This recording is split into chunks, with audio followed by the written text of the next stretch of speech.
Le motocross lui-même à Tahiti a été toujours bien visé par le public. Il y a eu beaucoup de gens qui aiment ce sport. Nous avons été un groupe d'amis qui se connaît depuis 20 ans. Roberto Covan, qui est l'ancien champion polynésien de motocross. Était à Sanford, qui était un bon pilote motocross des années 80 également.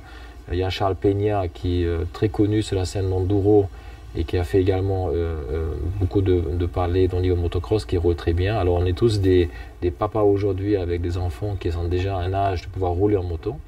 Et on s'est retrouvé avec Michel Fambastolia, qui est également au crossman des années 80, qui est très bon terrasseur. On a dit pourquoi pas, nous on a cette patience pour la moto, on pourra peut-être faire quelque chose. On donne aux jeunes des moyens au moins d'avoir un terrain d'entraînement. C'est vrai, le motocross c'est un sport dur, ça demande des sacrifices au niveau argent, ça demande des sacrifices au niveau conditions physiques. Il faut avoir toute une préparation physique et mentale pour pouvoir tenir une saison de motocross. La sensation qu'on a, c'est on devient un corps, la moto avec le pilote. Ça vient d'une seule personne et on a tellement de plaisir parce que c'est vrai, on se déplace que certaines vitesses, c'est pas des vitesses excessives, mais c'est l'ensemble. On a des sauts quand même aujourd'hui, on a un appel et on a la réception 20 mètres plus tard, quoi. C'est quand même un vol qui se présente dans l'air pendant 20 mètres. Pour arriver à ce niveau sportif, c'est pas évident à le faire, mais on arrive quand même assez rapidement si on est sérieux dans la préparation de ce sport et ça fait des sensations quand même importantes.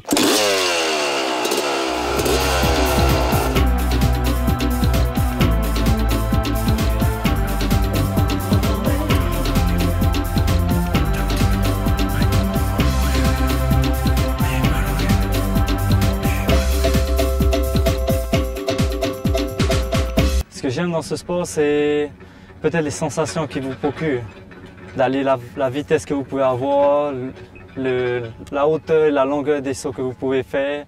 Et c'est dur de trouver ça dans un autre sport. En fait, oui, c'est un sport très dangereux et parfois c'est ce qui nous bloque un peu, ce qui nous empêche d'aller vite ou de sauter très loin. Mais c'est ce qui fait aussi un peu le piment dans ce sport-là.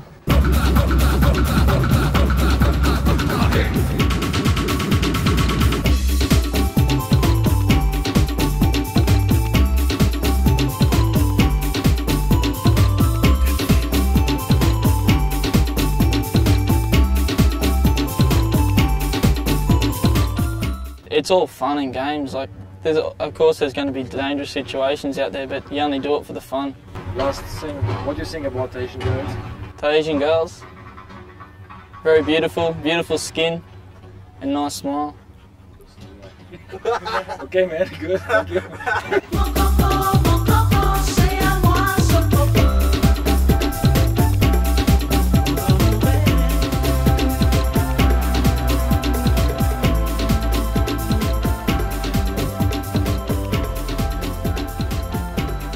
Il y a aussi cet esprit de compétition.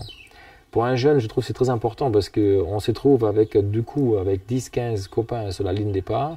On a un grille qui s'abaisse et on lance pendant 10 tours. On doit prouver devant le public d'être bien, de pouvoir rouler. On a envie d'être premier. Ça forme un esprit d'un jeune, ça donne la compétition, ça donne le goût de la compétition. Et dans la vie professionnelle, aujourd'hui, ça peut être au niveau scolaire, au niveau professionnel. Et à la compétition. Alors il faut être préparé à ça. Et pourquoi pas à travers un sport, déjà de donner aux jeunes ce goût de la compétition. Après il y a aussi les rencontres, on a fait quelques tours, on s'arrête, on en parle avec les copains, on parle de la mécanique, on parle de la moto, qu'est-ce que tu as mis comme pièce, qu'est-ce que tu as comme pneu, etc. Il y a tout un petit monde qui s'est créé autour de la moto, on a la même patience et ce esprit-là, il est là quoi, il est là et il continuera à exister.